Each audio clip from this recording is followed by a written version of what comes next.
From Defender to Daenerys, the C64 hasn't been short of some great shoot-em-ups during its tenure as our favourite 8-bit machine.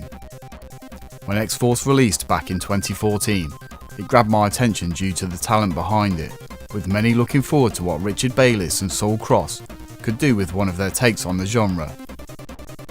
The discovery of the planet Darks has meant rich minerals have been identified to help with the construction of a shield to prevent alien attacks. But upon reaching the atmosphere, foreign forces are deployed to capture and destroy your vessel. It's a bog standard backstory, but serves as a little backdrop to thrust the player into the action. Firing this up, the trademark blistering tunes of Bayliss come right out of the gate. There's a basic title screen with little in the way of in-game options, bar music and sound effect toggles, and a high score table that only consists of one entry, making this feel a little bare bones, even for a shoot 'em up. Jumping into the game proper, your pivoting ship is slightly generic in design as it navigates the blackness of space. The colour contrast means it's easy to keep track of your weapon of destruction, never devolving into a mess of pixels as you avoid asteroids and take out waves of enemies. The sprite work is quite well done, if uninspired in design, with your attackers being your standard mix of cruisers and insectoids.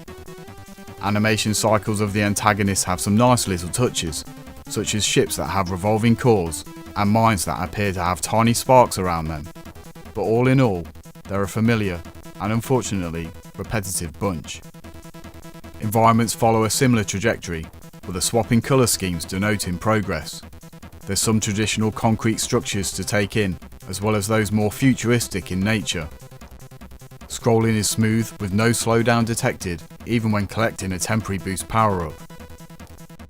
As a whole, nothing really astounds, but isn't offensive to the eyes either. Bayliss is a master craftsman in the Sid sphere, with his quality tunes accentuating all the games he's worked on, from the COP series to Vortex Crystals. That trademark high energy is present within X-Force, with title, interlude and main game themes exemplifying his body of work. That makes it all a little surprising that after a while, the in-game tune, while very good, seems slightly out of place, lacking synergy with the on-screen action. This causes it to feature more prominently than it should, with the lack of variety resulting in it becoming repetitive quite quickly. The Cytronic package also features another musical take from Freakazoid. Again, this is quite accomplished, but seems to miss the mark in terms of the game's tone. Sound effects go through the motions, with a mixture of explosions and laser fire, with the game feeling a little empty, without a pulsating soundtrack to back it up.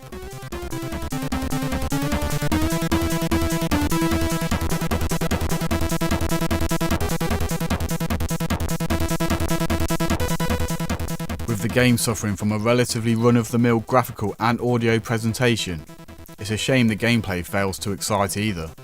For a shoot 'em up, there's a distinct lack of shooting, as enemies pour onto the screen in sine wave attack patterns, meaning you could essentially go through most of the levels, just avoiding them. While you probably wouldn't go into this expecting a bullet hell, you wouldn't be amiss in anticipating some sort of projectiles to come your way, with only the tepid boss battles giving you something to think about. Despite the lack of ballistics on offer, X-Force still presents a decent challenge across its 16 sectors. While the enemy formations become predictable, failing to take out the entire wave means they can return from off-screen and collide with your ship. This sometimes feels a little cheap, but gives a sense of threat, testing your reactions. Level design becomes more intricate the further you travel, as laser gates increase in frequency and multiple open and closed paths present themselves, requiring some frantic weaving to avoid dead ends. Your vessel handles well, although it lacks the nuance of control of its peers. Shoot 'em ups live or die on the strength of their power-ups. There's nothing like the trade-off between the risk and reward of piling through hostiles to collect an upgrade that will make you feel empowered as you lay waste to hordes of enemies. Graphical augmentations also help accentuate this feeling, as you see your ship morph into a mechanical beast, only to instantly lose it on death. X-Force has none of this.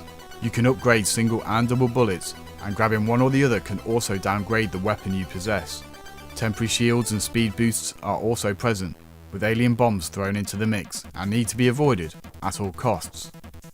The lack of any of these expected traits really hurts the replayability value of the game, as does the only one high score place.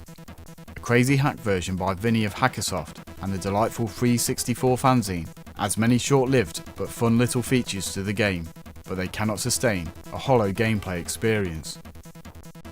X-Force initially feels quite thrilling, but soon settles into mediocrity.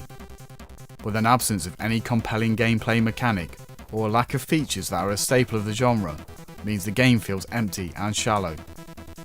It's unfortunate, as the talent involved has displayed countless times they are capable of so much more, but as it is, there's very little to recommend here.